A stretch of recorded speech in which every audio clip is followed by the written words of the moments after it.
Hi everyone, and welcome to the Franchise Tag Fantasy League show. This is the first time that we've actually done one of these, so watch out. We're a little bit different on this one, so we don't really know what we're doing, but it should be a laugh.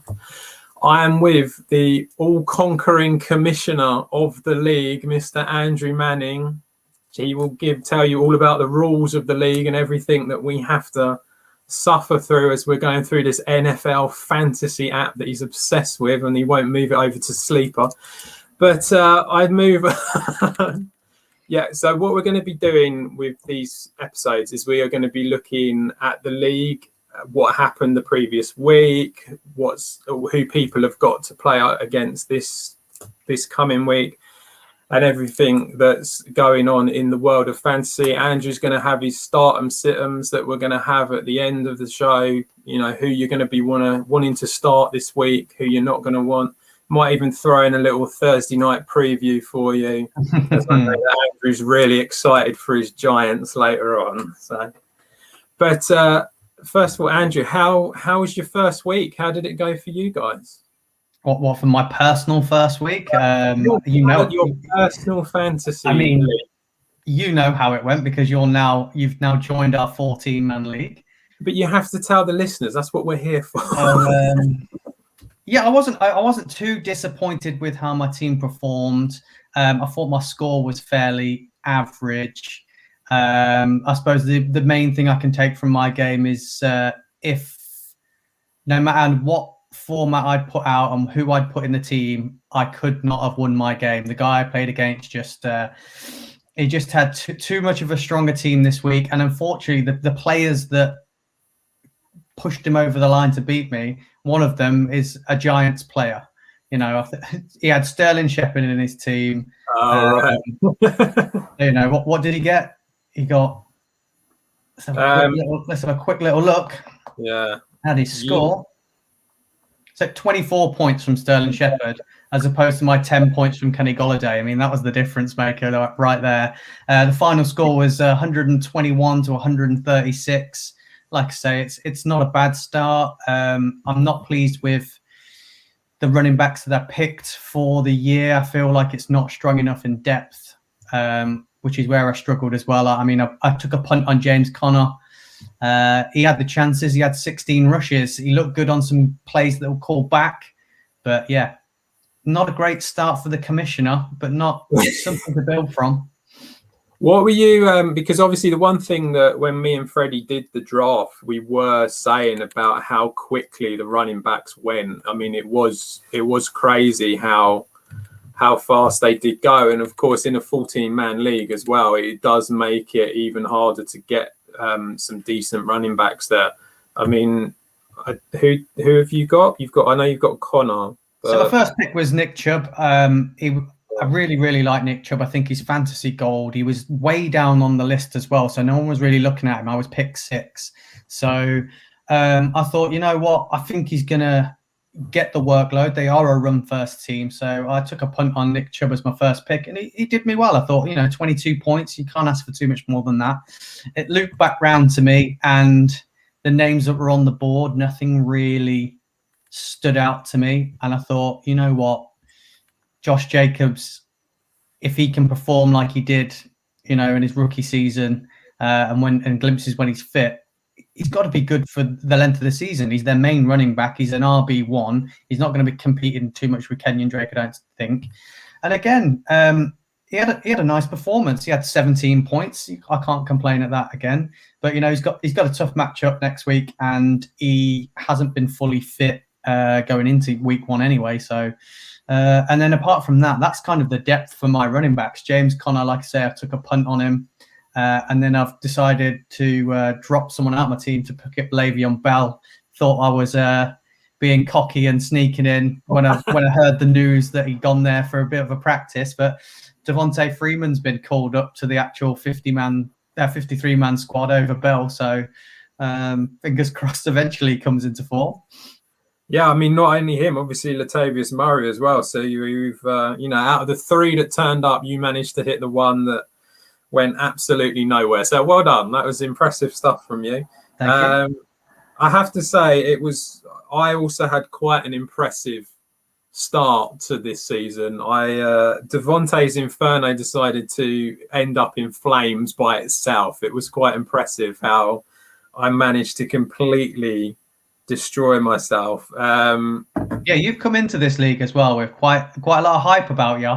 Like I've told the boys, he's on the podcast. He knows what he's talking about. He's got multiple leagues. He knows what he's doing. He gave it the big one on the show when we did the little draft show, evaluating everybody's teams and everybody's picks. And then the little draft show. The little draft show that went on for 2 hours and 40 minutes. I'm like, oh yeah, I commend you. Commend you for sitting through it. I mean, I was there drinking beer and taking the piss out of you with the lads. Yeah, I mean, Gus Edwards before the season started just absolutely killed me. My second running back there gone. Austin Eckler as well. It felt like a weird game. I know he had a hamstring injury, but to me it felt like he was on a bit of almost like a rep count. It's like they didn't seem to put him out that much. And as soon as he got that touchdown at the beginning, it kind of felt like, okay, well, we'll let him have a go here and there, but that was it. And I think, wasn't it mainly Roundtree, I think it was, that came in for quite a few. Yeah, and then I think when you look at the amount of receptions and targets that Williams and Keenan Allen had, I think that's the majority of the play that they took. So Eckler didn't even get involved in that. No, that was a nightmare. Brandon Ayuk, what is going on with Ayuk? Everyone was thinking he was going to be great this season. He was the guy that lots of people were championing, and didn't even turn up. Do you think there's been a in practice fight between Trey Sermon and Brandon Ayuk, or something's gone on between those two? It's weird, isn't it? I don't know, because Ayuk has always shown, he has shown talent. So it's strange to not want to put him out there. So in that respect, it feels very odd. But for some reason, just didn't really get a look in. Now there's been reports that he needs to grow up, and that if he wants to get on the field, he's got to basically be better than the guys that are in front of him, and it comes across as though everyone's in front of him. Mm-hmm. So it's a really strange one. So that was a nice pick for my second wide receiver. Deontay Johnson, my first wide receiver, again was in and out, picked up an injury here and there during the game, didn't really do a lot. And I had Dallas Goedert. He did okay. He got the touchdown. And Teddy Bridgewater, my saving grace was Teddy Bridgewater, who everyone came out and said was no good, actually did all right. And the one thing I would say is, I don't know how you feel, but purely from a fantasy tip, I feel that tells you all you need to know about the quarterbacks. That you can pick up Teddy Bridgewater right at the end of the draft, and he got 20 points for me, or just over 20 points for me. And I was against your dad, who destroyed me. I was against him, and I can't remember who he picked who he had as his quarterback, but it was a lot earlier in the draft. Justin Herbert. He picked up Justin Herbert. Like Herbert, a lot earlier in the draft, and Bridgewater got 7 points more than Herbert. I mean, he had Carson Wentz on his bench, and Carson Wentz outscored Herbert, yet everyone has been talking about how well Herbert played. It's a bit of a weird one. That's fantasy for you, isn't it? Yeah, exactly. But we do have to digress from my desire. Although one thing I must say, poor old Byron, old Clint Kingsbury there, down at the bottom of the table. I mean, won the league last year. Currently sitting bottom. He's got to be strong because he's carrying me at the moment. So he's got to be powerful team. But it didn't happen in the first week, and I think we can safely say that was probably down to the Packers with Aaron Rodgers and Aaron Jones on his team. Yeah, when you go through that, but he always drafts well. He drafts well every year. He's always in the mix since he's joined it. He's been in the top half of the league every single year. I think he's reached the final twice, won it once. He's always there and thereabouts. I think he's he's one to watch, one to beat. He drafts well, and I thought he drafted really well this year as well. but yeah, that didn't work for him, did it? No. I mean, he's already been very active on the waiver wire because he's had what Crowder's got COVID, Gallup's on IR, Fitzpatrick then went out with an injury. So he's already made some moves on the waiver wire, and he's picked up some good players, moved some people to his bench. So yeah, I have to say one player that I definitely think that he's picked up that is going to be a good player in the future, and we saw a brief glimpse of it right at the beginning of the Rams game. He brought in Van Jefferson. I mean, that is someone who he's going to be a bit of a boom or bust player, but he is definitely going to be one that you know, if you can, any of you, if you can pick him up on the waiver wire, go get him, because he's definitely going to be one that's worth looking at. We do have to look at the top of the table, of course. We've got Dicko's All-Stars. And yeah, can we just pause there and talk about Dicko's All-Stars? We're going to get to know the guys that are in this league very well. They're going to be part of your family for all the watchers that are watching. This guy has been with me in the league since probably day one, I think. So he's been there since it was like a 6-man league. He's always there. He's active in the group. He chats with the guys, comes and has beers with us. He let me down big time this year. I think this is the second year running he's let the computer auto-pick his team. There was rules that we said that people would get chucked out if they did that. He's a lovable guy. He looks like Mr. Pop and Fresh. So, you can't not hate him, but you can't hate him. But, he's top of the league, sitting pretty, and the computer picked his team for him. I can't give him any props for this. So it does say one thing, though. We know nothing. And the computer knows everything. So yeah, I think the computer picked Travis Kelce with his first pick, I think. Well, that's a decent pick. Yeah, he didn't go running back, though, which we're all saying, you need a running back. That's computer's true. like, no, you don't. Tight end. Mind you, he has got the guy at Baltimore, Williams. So surely he must have brought him in by himself. No, because I think when we did our draft, Williams was still second on the depth chart. We'd already had all the injuries to some of the players. So in the late rounds, he was there to pick. I think we all just didn't know what to expect from him, so left him alone. And, because we all thought Gus Edwards was going to do well. Yeah, definitely. I think down the road, Dicko's All-Stars are going to struggle with running backs because he's got Kareem Hunt, Joe Mixon, and then his next, and then Williams. We know that the Ravens have brought in a plethora of experienced veteran running backs, so Williams might drop down the chart a little bit. And then what's he got after that? He's got 2 running backs. Is that going to survive you for the whole season? The computer did not do him well for running backs. Yeah, it wasn't great for him, I must say. Second, and he only just missed out on being top spot, is Ben Hawks, actually. He had a really good game, coming up with 159 points for that one. He does have you look at some of them players, there are some really good players that he's got there. I mean, Mahomes, McCaffrey, Cooper, Metcalf, Higbee. It's a decent team that he's picked up. But again, it's the same thing that we keep saying. It's running back depth a lot, because he's lost Raheem Mostert. I mean, a lot of these teams, the running back depth is just so weak now. And this was why I was very adamant on first 3 picks taking running backs, because I just kind of felt like if you didn't do that, then you were going to be lost so quickly with potential injuries. And, as you've seen, yes, he's got McCaffrey, but that really is about it. The rest of it is not great. I don't know. He's had a good week, but you do sort of worry for that again. But when you actually look at the 3 of us that are you, me, and Freddie, we all managed to successfully lose. We did very well, but Freddie was I don't know who Freddie played, but he got 138 points. He got a decent total. I mean, you usually expecting a win in a 14-man league, scoring 138 points. You're expecting to win that game, I think. He was the highest scoring loser, which is is a bit of a pill to swallow, I think, when you're playing fantasy football. He actually went up against Ben's Hawks, Ben Sleeth Right. of Ben's Hawks. Again, he's another one who's been in the league. He came with me to the first ever NFL UK game, Giants versus Dolphins.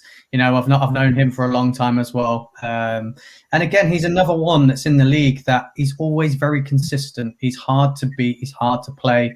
His teams are never shocking. There's a lot of boom or bust teams in there. I think we'll come on to one of the guys. Well, let's move on to him now. It's Shank United. He's sitting in third, so it's quite nice to move it down to third. Now, this guy is possibly one of my best mates ever. But when it comes to NFL fantasy, he is the pinnacle of boom or bust. He is either in the final, finishing the league for like 14-0, getting to the playoffs. His name's on the trophy. He's been in 3 finals, I think, or he's bottom of the league contesting for the Sacco. That's, he's a Patriots fan. He's very bolstered his team in previous years with Patriots players. Which has kind of like helped him along the way. But he does this with he does this a lot with every team. He's very knowledgeable of which team's going to have a good year, and he'd be like, right, that's it, I'm flooding my team with them, or sacrifice the bye week and lose one.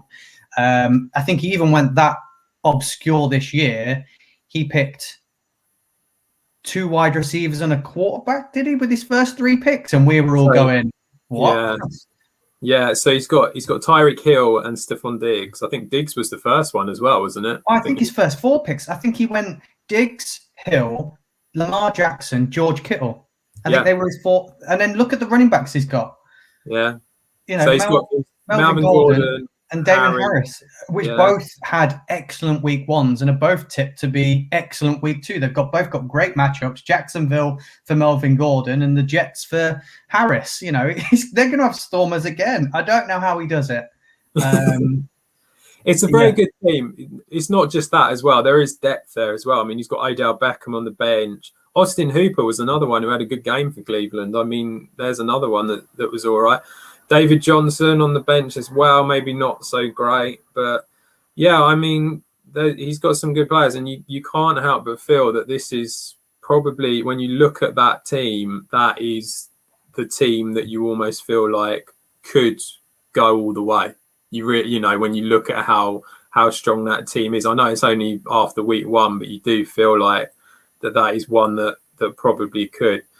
Moving on to someone who kind of struggled a bit and suffered a bit was we've got the Phallus Cowboys here who had a tough time of it and it's amazing. It goes to show really, it's like you can analyze everything and you can go through everything before your draft and you can draft really, really well. And he did, when you actually look at that team, it is a strong. Don't let him hear you say that, because it will go to his head, because he is one of the guys that. Well, he lost, so he's got nothing to worry about. Yeah. He'll take the loss hard, because bless him, he puts in the hours. He watches a lot of the games. He's a Raiders fan, and I think his team represents every year. His fantasy is like the Raiders. It looks good on paper. People expect it to do well, but every single year something goes wrong for him, and he drops people he shouldn't. He picks people up without thinking about it, like based on heart, and he ends himself every year towards the bottom of the league. Yet you're sitting there saying he drafted well. So I think there's more things. Look at the team. He's got Tannehill at quarterback. I mean, if you think of everything that happened last year, how good Tannehill was, I think we were all a bit surprised with Tennessee and how poor they were against the Cardinals. You got Zeke, Antonio Gibson, 2 quality running backs there. Tyler Lockett had a really good game. AJ Brown. I mean, I suppose this is the thing, because Tennessee didn't do well, it kind of killed him a little bit. Tonyan, another one who did really well last year, but struggled as the whole of Green Bay did.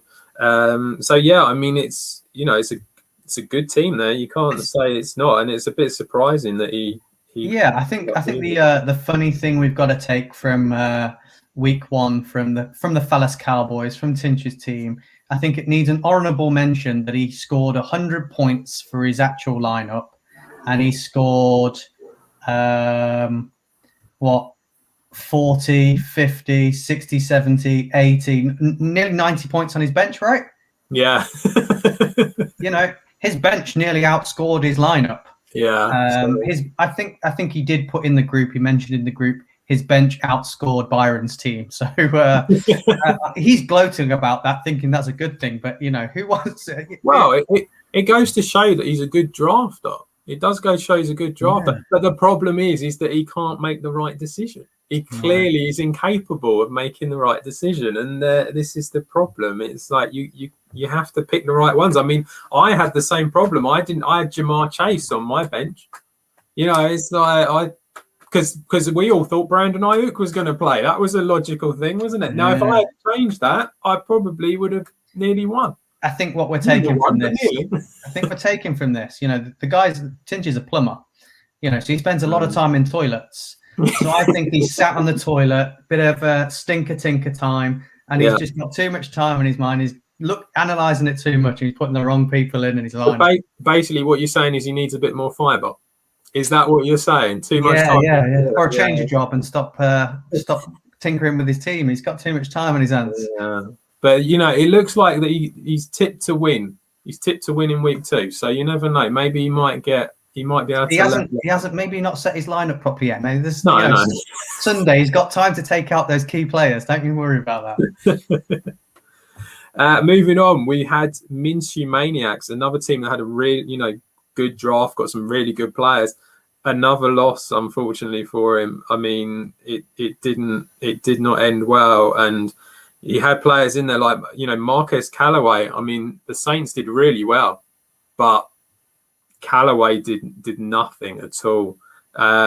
Chenault, another one he was okay but not great. Kamara had a decent game, but really got screwed over by Josh Allen.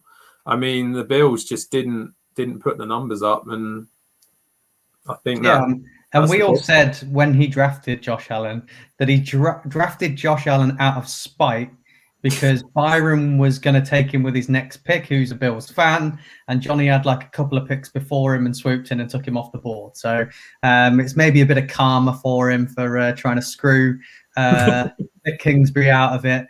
But Johnny, a bit of background story for him for the league. He is Captain Sacco. The last player in this league plays for the Sacco. It's the worst player in the league. He's in that game every single year. I think he won it. I think he's been in the Sacco 4 times maybe. But he was on last year. Or the year before, he was on to win the Sacco 3 years in a row. So we said to him, if he wins the Sacco the 3rd year in a row, he has to do there's a punishment always. The punishment's to wear this. This is the punishment, the Andy Dalton jersey. He's a bit of a curse in our league. It's a running joke. So all those Dalton fans out there that think it's because he's crap, it's not. You put Dalton in your team, you lose. That's just sheerly it. Now, he wore that jersey around Wembley at the NFL games numerous times. He had lots of enjoying talking to the Bengals fans when he's a Jags fan. But there was, I think it was, it must have been 2 years ago. We told him if he wins it again, we picked the punishment. And there was 2 punishments. He could have a Cleveland Browns tattoo on him, or because they were the worst team back then, or he could have James Conner's haircut.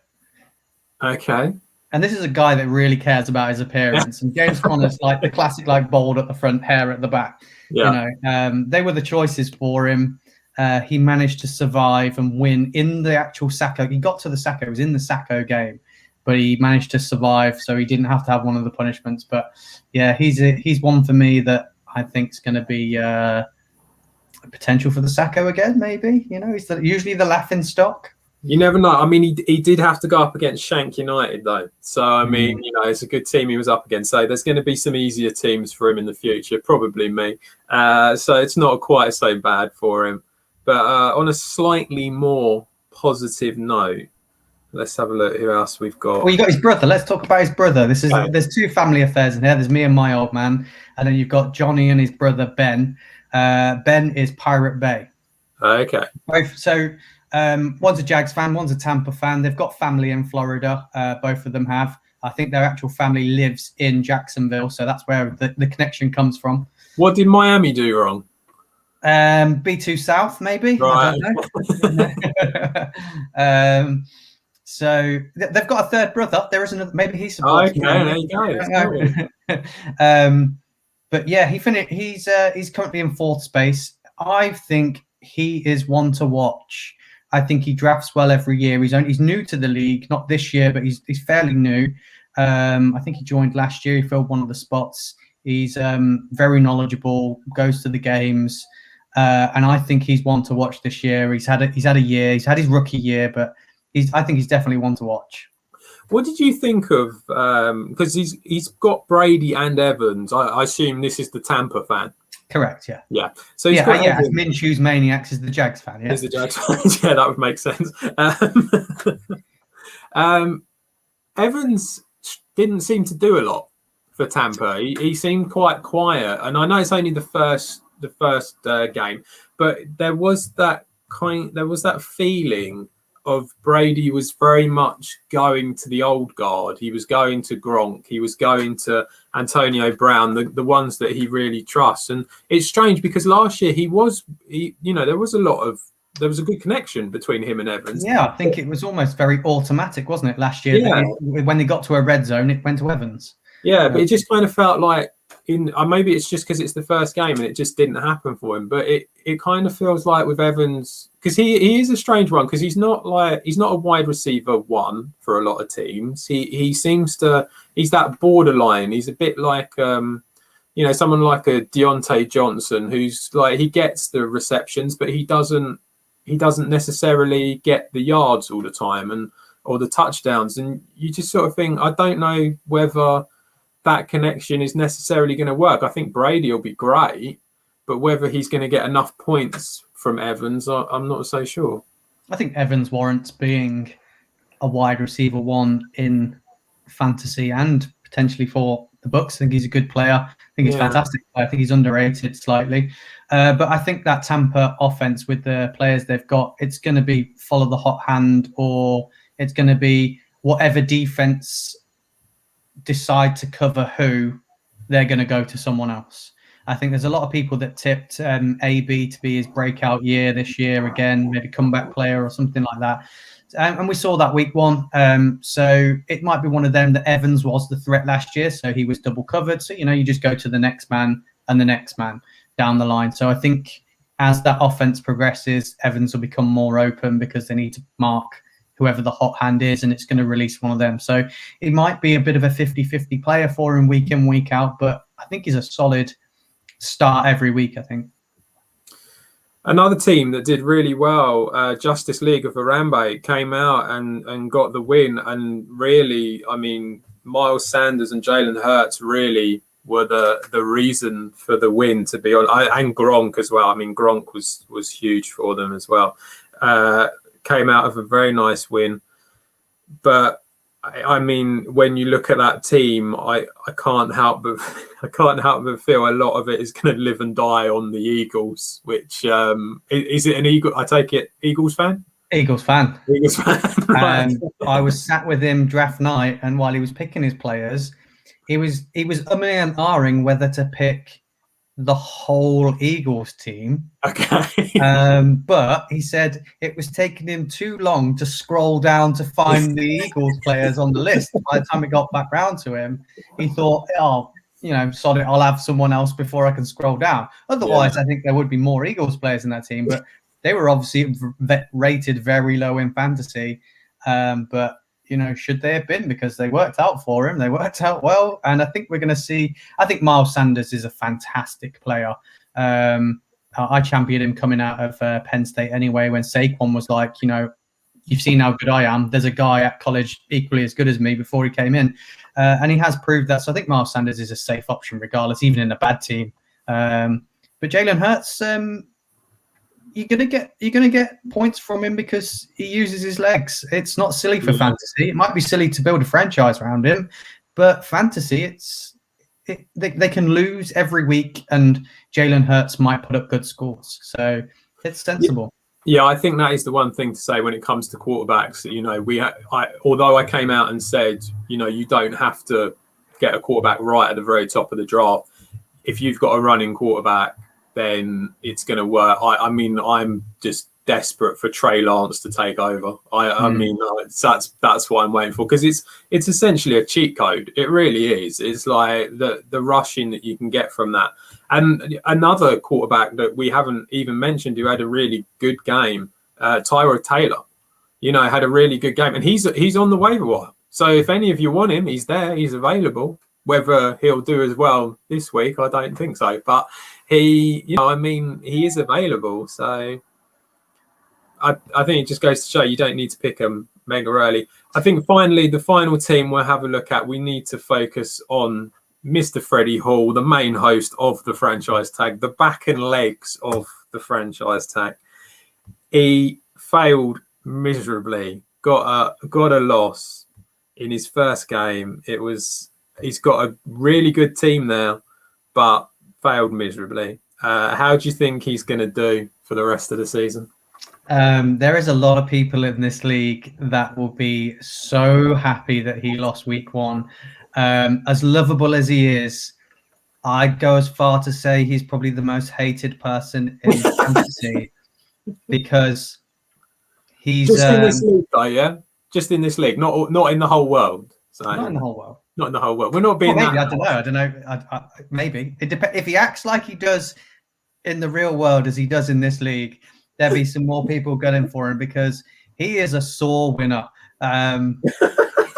He when he wins, he lets you know about it, and he's not afraid to tell everybody that when he wins, he's gonna lord it round, even if it's just winning one game. You know, he's the only person in the league with his name on the trophy twice. Okay. We'll wipe over that because of how cocky he is when he wins it. He bought himself a crown one year.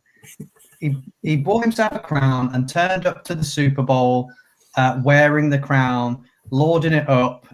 So there is a lot of people that would be very happy at a week 1 loss for Freddie, and there'll be a lot of people rooting for the other team against him in week 2, 3, and onwards. So who's he got week 2? He has. Let's have a look. He's got rules deep. Okay, 2 good mates. They are friends outside of the league as well. So that could be an interesting one. That's a good matchup as well. They're 2 very good teams. This could be another loss for Freddie. I mean, currently they are both predicted to get 127 points. So it is going to, if the predictions come true, then it is going to be very tight. What do you actually think of his team, though? I mean, do you think that he's going to... Freddie's team? Yeah. He's going to be... I think he's qualifying for the playoffs. Yeah. I think that team is too strong fantasy-wise not to. Again, he's got one of those cheat codes. He's got Kyler Murray. You know, I don't think he's... I was proved wrong week 1 about the Cardinals. I thought they'd lose. I don't think he's an NFL prototype quarterback, but he's a fantasy quarterback, definitely. And he's got lots of weapons to throw to assist with that. And like I say, he uses his legs a lot. So he's another one of those cheat codes. Then he's got 2 absolute studs at running back in Delvin Cook and Chris Carson. Chris Carson stays healthy. On matchup, he's a must start most weeks. I can't find a weak element, even in his flex. DeAndre Swift, I think it's a great flex to have. Yeah, I think his wide receivers. He kind of, when we were doing the draft, he was very much going down the same route as what I was with the 3 running backs at the beginning. I think the wide receivers maybe not quite so much. DJ Moore, I think, will be an interesting one to see how he does this year.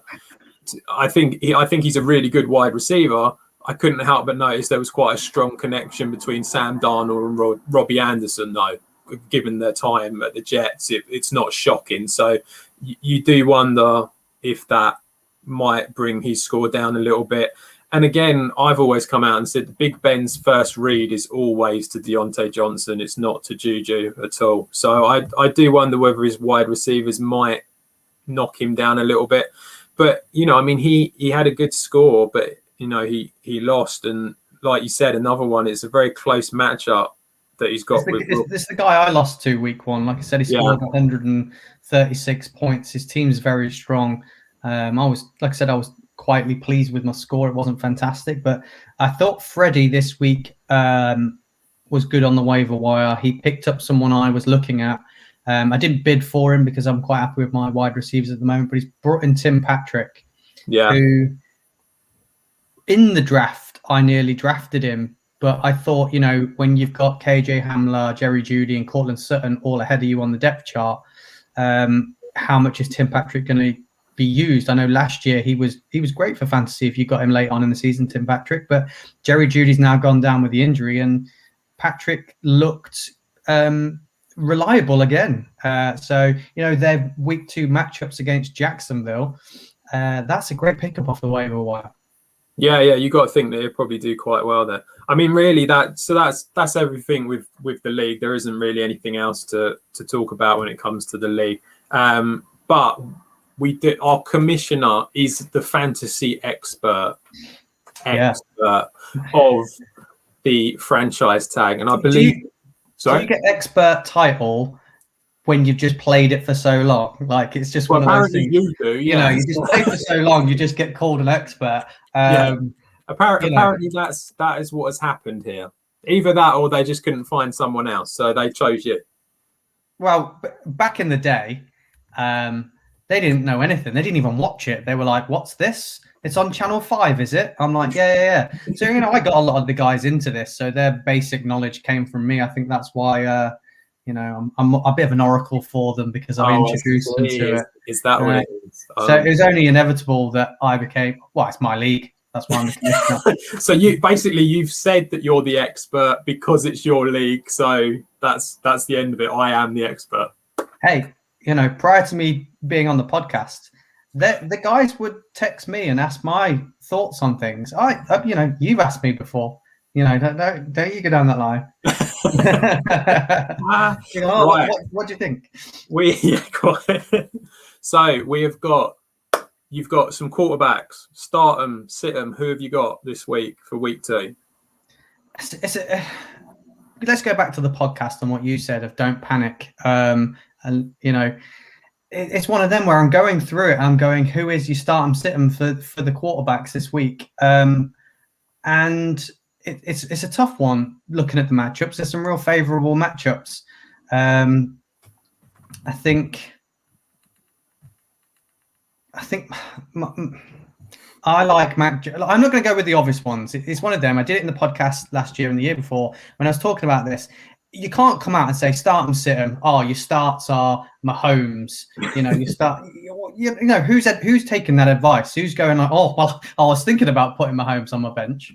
So I'm going to give you ones of those ones that you kind of 50-50 on if you've got him in your lineup. So a start for me this week at quarterback is Mac Jones. I thought he was very impressive. His completion percentage was good. He has got lots of options, and the run game frees him up to have a good game. You know, his yards were there. I think the tight ends they've got are going to be really, really used heavily in the red zone, which is only going to raise his points. So I think for me, Mac Jones is a start against the New York Jets. What do you think of Teddy Bridgewater? I know I've got him in mind, but like because he's on a lot of waiver wires as well. So I mean, they're away to Jacksonville, and Jacksonville showed, you know, it's a weak defense. He's definitely for me a start this week if you've got him, or if you're struggling. There's no bye week this week yet, but if you are struggling, if you had Fitzpatrick, if you put your money on him doing well, then you know, Bridgewater is a definite start. I thought it was a bit of an easy one to maybe evaluate against that Jags defense, which just didn't look great in the secondary at all.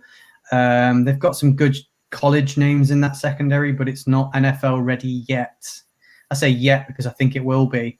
And the weapons that Teddy Bridgewater's got to use, we've just mentioned Tim Patrick as a great waiver wire pickup. I think he'll have a good week.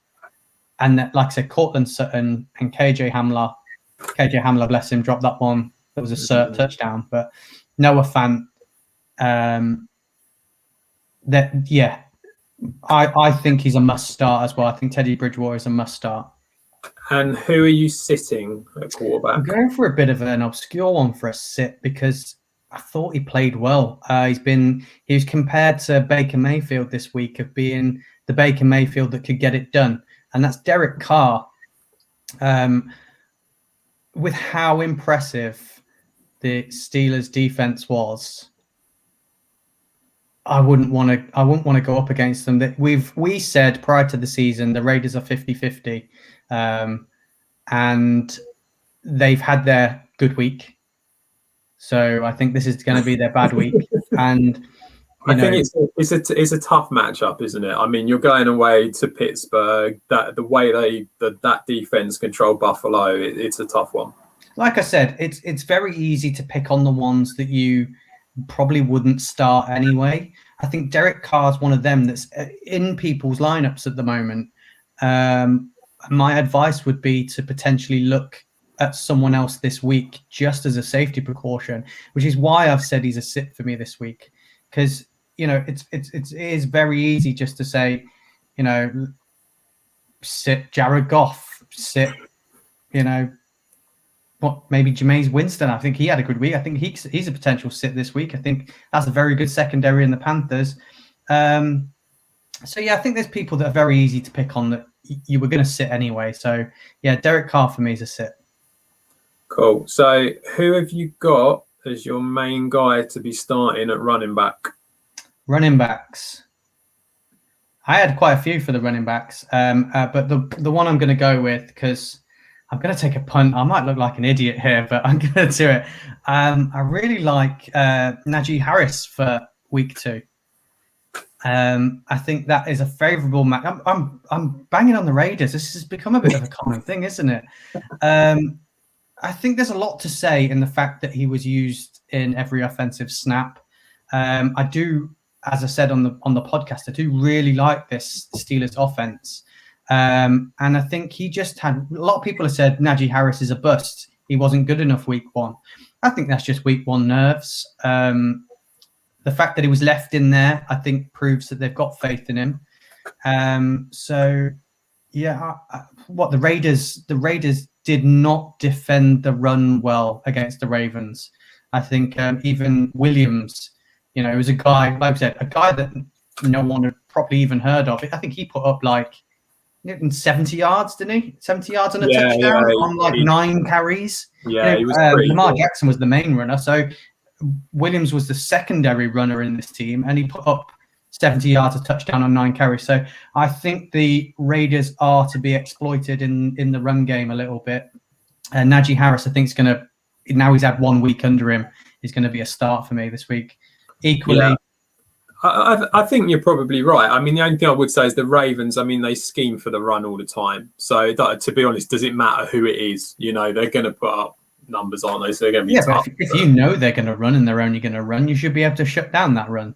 Yeah, but not if they're very good at it. This is true. But who are you sitting? Who am I sitting?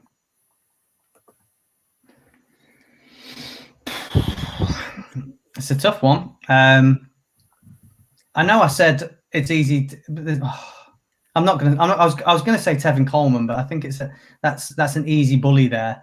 So I think my sit for this week's probably Mike Davis. I think he's an absolute bulldozer, and I think he's good in that offense. But I think they're a throw first team. They're going up against the Buccaneers. There's going to be a lot of that. Defensive line of the Buccaneers is so strong. It's going to be hard to penetrate as a bulldozing runner, not as an outside runner, which he's not. So I think just going straight up the middle into that defensive line is going to be an absolute challenge. And I think they're going to move back more to let Matt Ryan throw the ball and use Ridley, Pitts, and Gage a bit more. So I'd steer away from maybe Mike Davis. Yeah, I think anyone going up against that Bucks defense is going to struggle. And the other thing is that they're away, they're in Tampa. Chances are the Bucks are going to be in the lead in that game, and it wouldn't be surprising if it was quite quickly. So you do get the feeling it's going to be a throwing that ball around as much as they can to try and catch up. Who have you got as your start at the wide receiver position? Yeah, I thought it was a bit of an easy one to say Keenan Allen as a start. They're going up against anyone going up against that Cowboys secondary. I think that was the weakness of the Cowboys team. The secondary just is not NFL secondary. They were better at the front seven, but I'd probably go as far in a flex. If you've got a flex, that Mike Williams this week would be really good as a start this week. Like I said, I'm going to steer away from the obvious name. So I think Mike Williams isn't an obvious name. We said earlier in the show, the amount of targets that Mike Williams had, and he caught a lot of them as well. And like PPR, just catching the ball is going to be worth gold for him. But I think, I think that Chargers offense looks like it's ready to throw. Which is a shame for Eckler.